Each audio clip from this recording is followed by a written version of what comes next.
Candidates and welcome to Government Crackers. This is Kavita. तो बच्चों, आज मैं आपको अपडेट करने जा रही हूँ TS47 नोटिफिकेशन के बारे में। तो ऑल दोस पेरेंट्स जो ये वीडियो देख रहे हैं या जो बच्चे ये वीडियो देख रहे हैं जो चाहते हैं उनका करियर डिफेंस फोर्सेज में आगे बने, ये सेशन उनके लिए बहुत ज़्यादा इंपॉर्टेंट है।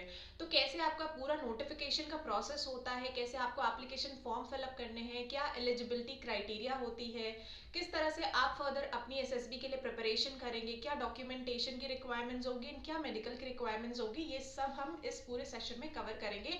सो एंड तक इस सेशन को जरूर देखना, आप कोई भी इंफॉर्मेशन बीच में मिस आउट ना करें, वरना वो डाउट का सेशन यहीं से स्टार्ट हो जाता है और फर्दर फिर बहुत सारे प्रॉब्लम्स आते हैं। सो बच्चों, 10+2 टेक्निकल एंट्री स्कीम आप सबको पता है। क्लास 12 के बाद स्टूडेंट्स आप इस सब में अपियर होते हैं, डायरेक्ट एंट्री होती है, इसमें आपका कोई रिटन एग्जामिनेशन नहीं होता है, आपकी शॉर्टलिस्टिंग होती है based on your percentage of class 12th marks. So ध्यान से सुनिएगा, अब मैं आपको एलिजिबिलिटी क्राइटेरिया बता देती हूँ। पहले एलिजिबिलिटी क्राइटेरिया ये कहती है कि क्लास 12th में अगर आपके 60% एग्रीगेट यानी PCM इन तीनों सब्जेक्ट्स को कंबाइन करके 60% अगर आपके बन रहे हैं, then you are eligible to apply. इसके अलावा एक और जो एलिजिबिलिटी क्राइटेरिया एड ऑन हुआ है वो है आपका जे मेंस का स्कोर। सो सिंस 2022 में अभी जे मेंस एग्जामिनेशन हुआ नहीं है, अगर होता है तो जरूर आप लोग उसमें अप्लाई करके अपेयर करेगा। अदरवाइज 2021 के जे मेंस अभी इसमें काउंट होंगे। सो 2021 के जे के जो भी स्कोर्स आपने अटेन करे हैं, एज स्पेसिफिक कोई क्राइटेरिया नहीं है कि कितना स्कोर करना है, सिर्फ ये एलिजिबिलिटी क्राइटेरिया है कि आपने एग्जामिनेशन दिया हो, यानी आप एग्जामिनेशन में अपियर हुए हो। डज नॉट मैटर कि आपका स्कोर कितना है। लास्ट टाइम भी कट ऑफ में ये रिलीज नहीं हुआ था, but I am telling you that students with even very low marks in JEE mains and class 12th examinations उनको शॉर्टलिस्ट किया गया था। सो यहाँ पे क्योंकि आपके बैरियर्स बढ़ा दिए गए हैं, तो थोड़ी सी लिबर्टी भी ऑफर करी जा रही है, चाहे वो आपके परसेंटेज में हो या आपके जेई स्कोर्स में हो। तो ये तो हो गई एजुकेशन क्वालिफिकेशन की बात। अब आ जाते हैं एज लिमिट। 12th में जब आपको सबको पता है डिफेंस में ऑलरेडी एज लिमिट होती है। सो जो आपकी एज लिमिट होनी चाहिए that should be between 16.5 years to 19.5 years. ठीक है। So exact date of birth अभी ऑफिशियल नोटिफिकेशन रिलीज होगी, वो मैं बताऊंगी, बट अभी के लिए मैं आपको ये बता दूं कि जो इंक्लूसिव डेट्स है वो नहीं आई है, मगर अगर आप 16.5 ईयर्स से 19.5 ईयर्स के बीच में हैं, then you are eligible to apply in this particular entry. अब एप्लीकेशन फॉर्म कब रिलीज हो रहे हैं बच्चों? एप्लीकेशन फॉर्म रिलीज हो रहे हैं 24 जनवरी। यस, 24 जनवरी 2022 से आपके एप्लीकेशन फॉर्म रिलीज हो रहे हैं। जो लास्ट डेट है एप्लीकेशन फॉर्म की वो होगी 23 फरवरी 2022। सो ऑलमोस्ट एक महीना मिलेगा आपको अप्लाई करने के लिए, लेकिन I will tell you not to wait till the last moment, क्योंकि साइट में इश्यूज होते हैं, क्रैशेज होते हैं, टेक्निकल इश्यूज आते हैं। सो एंड मोमेंट वेट ना करें। जो भी डॉक्यूमेंटेशन है please be ready with your documentation, जैसे आपके ID प्रूफ्स हो गए, आपके क्लास 12 के मार्कशीट्स हो गए, आपके पर्सनल डिटेल्स, रिक्वायरमेंट्स, ट्रैवल आप कैसे करेंगे, एंड बहुत फैमिली डिटेल्स, एजुकेशनल रिक्वायरमेंट। सो बहुत बेसिक रिक्वायरमेंट्स है ये, एज सच कोई स्पेशल डॉक्यूमेंटेशन के इसमें रिक्वायरमेंट नहीं है। सो ये ऑनलाइन एप्लीकेशन फॉर्म है, जॉइन इंडियन आर्मी की वेबसाइट पे जाके आप इसको इजीली फिलअप कर सकते हैं। अब आते हैं बच्चों SSB प्रिपरेशन के बारे में, यानी इस एग्जामिनेशन को आपने फिलअप तो कर दिया और SSB प्रिपरेशन आप सबने सुना होगा। सबसे पहले उससे पहले डिटेल में जाते हैं, उससे पहले बात करते हैं कि नंबर ऑफ वैकेंसीज कितनी होती है। तो मैं आपको बता दूं, इसमें नंबर ऑफ वैकेंसीज होती है 90। एंड ये फैक्ट आपको नहीं पता होगा that the number of candidates getting recommended in this particular entry is actually very less than the required number of post। इसका मतलब ये हुआ कि टोटल वैकेंसीज आती है 90, लेकिन जो पोटेंशियल कैंडिडेट्स रिकमेंड होते हैं, जितने भी बैचेस आपके TS एंट्री के जाते हैं, total number of recommendation almost 40 से 50 होते हैं।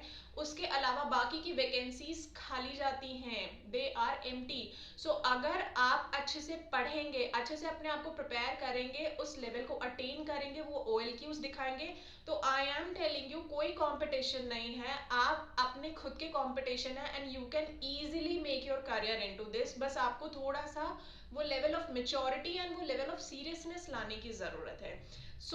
बहुत सारे लोगों को ये रहता है कि यार हम तो स्क्रीन आउट हो जाते हैं, हम तो रिकमेंड नहीं हो पाते, सीट्स कम होती हैं। सीट्स आर एम्प्टी, ठीक है, बहुत ज्यादा सीट्स होती हैं, बहुत नंबर ऑफ वैकेंसीज होती हैं, मगर सीट्स मैक्सिमम एम्प्टी जाती हैं।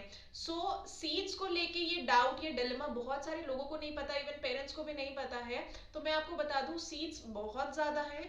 आप अपने आप को रेस करिए, उतना पोटेंशियल बनाइए, उतने केपेबल बनिए that you can get through it. And once आप इसको गो थ्रू करते हैं, अगर आपका मेडिकल्स क्लियर है, so there are very rare number of chances that you get merit out in this particular entry, क्योंकि जो number of recommended candidates है, जैसे मैंने बताया, it's actually very less।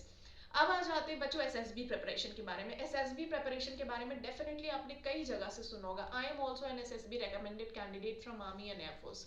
अब मैं आपको बताती हूँ कि एसएसबी सीम्स इजी। जैसे हम जब गूगल को करते हैं एसएसबी के बारे में, जो बेसिक इन्फॉर्मेशन आती है, या हमने यूट्यूब के वीडियोस देख ले, किसी के एक्सपीरियंसेस को देख ले, तो SSB seems easy. But actually अगर आप उसकी प्रिपरेशन नहीं करते मेरे बच्चे, तो it is actually very difficult. SSB is not that easy. It is a level of examination जहाँ पे आपका mental level, physical level, behavior, emotional, social, everything is being checked under pressure, यानी टाइम। हर चीज के लिए आपको जो मैक्सिमम टाइम मिलेगा that will be around 10 seconds, 15 seconds। तो आप सोच सकते हैं कि आपका जो डिसीजन, जो एक्शन ऑफ डिसीजन है, वो कितना फास्ट होना चाहिए। And also with fast it should be accurate as well, ठीक है। तो इस तरह से आपको अपने आप को ट्रेन करना है। जो सबसे बड़ी प्रॉब्लम ये आती है डिफेंस फोर्सेस के लिए, जब आप अपने एसएसबी प्रिपरेशन करते हैं बच्चों, सबसे पहले जो इश्यूज, जो फेलियर के रीजंस बनते हैं, वो होता है आपका लेथार्जिक अप्रोच। आपको लगता है कि एसएसबी तो बस ऐसे ही है, 5 दिन का प्रोसेस है, मेरे एक दोस्त ने क्लियर कर लिया, उसने तो कुछ नहीं पढ़ाई करी है, एंड उसका स्क्रीन इन हो गया, उसने कॉन्फ्रेंस भी हो गया, मेडिकल रिकमेंड हो गया। वो I am going to tell you, वो दोस्त आपको नहीं बता रहा है that how he has prepared, ठीक है। तो don't fool yourself, don't give false satisfaction to yourself. आपको पता है कि आपके अंदर क्या क्या प्रॉब्लम्स हैं, चाहे वो आपकी कम्युनिकेशन स्किल्स की हो गई, चाहे वो आपकी फिजिकल स्किल्स की हो गई, ठीक है, फिजिकल स्ट्रेंथ की हो गई। तो you don't lie to yourself. सबसे पहले ये जो लेथार्जिक अप्रोच है, इसे आप खत्म कर दें। Second is do not lie to yourself, be true to yourself. आईने में देख के बात करिए और देखिए कि यस, आपके अंदर ये कमियां हैं और आपको इन्हें दूर करना है। किसी और से कंपैरिजन मत करिए, बिकॉज आपकी इंडिविजुअलिटी ही है जो आपको एसएसबी में बाकी डिफरेंट नंबर ऑफ कैंडिडेट से यूनिक बनाती है, and this is what makes you get recommended. So अगर आपने वो अपनी इंडिविजुअलिटी खत्म कर दी, तो it would be very difficult for you to clear the SSB examination.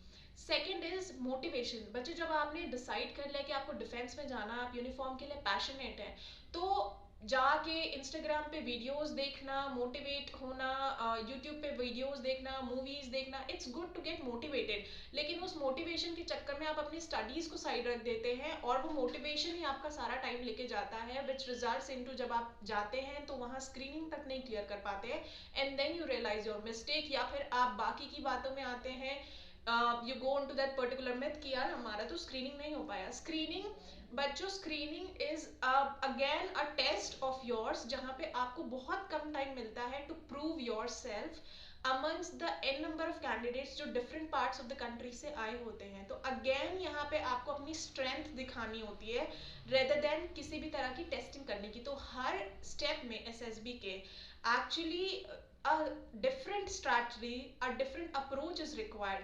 Recently, if I tell you about this TES 46 entry, so from my batch, around 13 candidates from government trackers got recommended.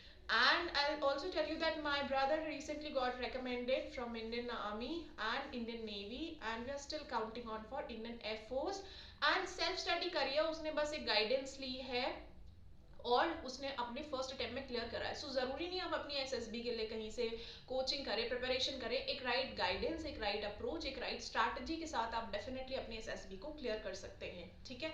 बहुत आसान होता है, कुछ नहीं होता, सिर्फ हमें समझने की जरूरत होती है आपकी साइकोलॉजी की, आप क्या सोचते हैं, और उसी साइकोलॉजी को हम रिटेन करते हैं आपकी इंडिविजुअलिटी के साथ मैच करके।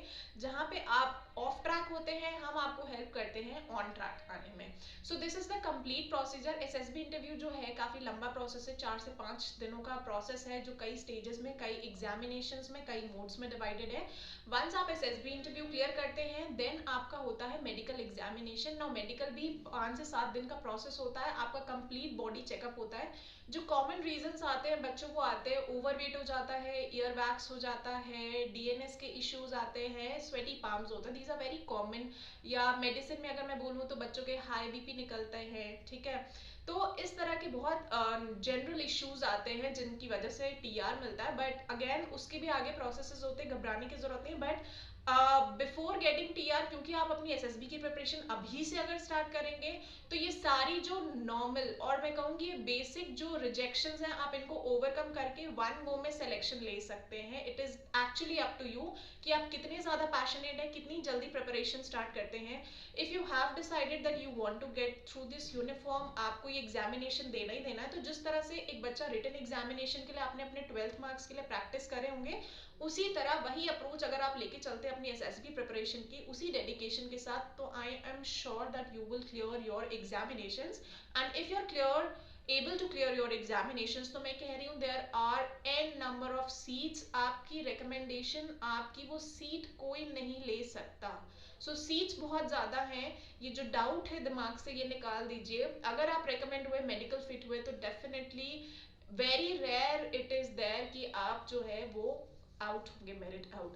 सो we have a guidance programme with us, government crackers app आप डाउनलोड कर सकते हैं। वहाँ पे हमारा गाइडेंस प्रोग्राम है। जिस तरह से मैंने अपने पिछले बैच में बाकी बच्चों को ट्रेन करा था, उसी तरह से इस बैच में हमारा टारगेट है कि हमारे और ज़्यादा बच्चे रिकमेंड हों। And almost the academy has completed its 100 recommendation so far, जिसमें I am being very proud where my brother was the 100th student who got recommended. उसने भी वही सब पढ़ा जो मैं आपको गाइड करती हूँ, जो मैं आपको बताती हूँ, जो स्ट्रैटेजीज मैंने आपको बताई हैं वही मैंने उस पर बताया। So it is nothing new that I am going to test on you, it is all being tested on 100 students, and thereafter I feel that I can have that approach of guiding you rightly for the SSB interview. So एक बार और summarise करते हैं। TS के forms release हो चुके हैं। 24 जनवरी से application start है, 23 फरवरी तक ये एप्लीकेशन प्रोसेस चलेंगे। उसके बाद आपके एसएसबी के डेट्स आएंगे, ज़्यादा टाइम नहीं मिलने वाला है। एलिजिबिलिटी क्राइटेरिया मैंने बता दिया, 12th में 60% मार्क्स है। जे मेंस का अगर 2021 का स्कोर है आपके पास, then you are eligible to apply. For more details you can definitely subscribe to the YouTube channel of Government Crackers, ताकि आपको इस तरह की अपडेट मिलती रहे। और साथ ही आप डाउनलोड करके गवर्नमेंट क्रैकर्स का ऐप अपनी प्रिपरेशन और बेसिक स्ट्रैटेजी और अपने ऊपर काम करना किस तरह से स्टार्ट कर सकते हैं वो स्टार्ट कर सकते हैं। आने वाले सेशंस में मैं ये बताऊंगी कि किस तरह से बेसिक लेवल से आपको अपनी एसएसबी प्रिपरेशन स्टार्ट करनी चाहिए, किस तरह से आपको अपने डॉक्यूमेंट्स कलेक्ट करने चाहिए। सारी चीज़ें इस सेशन में इसी तरह कवर होती रहेंगी। तो I hope this session was useful for you बच्चों। So I see you in the next session. Till then, Jai Hind and may you all get the uniform this year.